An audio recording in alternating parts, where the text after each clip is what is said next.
Hi అండి. మన పిల్లలు నార్మల్‌గా బీట్రూట్ అండ్ క్యారెట్ తినడానికి ఇష్టపడరు కదండీ! అలాంటప్పుడు ఇలా క్యారెట్ అండ్ బీట్రూట్ కలిపి ఇలా కర్రీ చేసి పెట్టండి. వద్దనకుండా తింటారు. మనం దానికోసం ఒక చిన్న బౌల్ తీసుకొని అందులో ఆయిల్ యాడ్ చేసుకోండి. ఆయిల్ హీట్ అయిన తర్వాత ఆవాలు, జీలకర్ర వేసుకోండి. ఒక చిన్న ఎల్లిపాయ తీసుకొని దాన్ని కచ్చపచ్చగా దంచేసి వేయండి.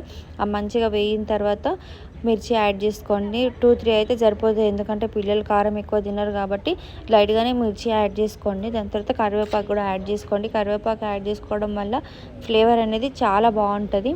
పిల్లలకు కూడా ఐకి అండ్ హెయిర్‌కి చాలా మంచిది. దాని కొంచెం salt and turmeric powder add చేసుకోండి. మంచిగా వేయించిన తర్వాత మనం ముందుగా రెడీ చేసుకొని పెట్టుకున్న క్యారెట్ అండ్ బీట్రూట్ యాడ్ చేసుకోండి.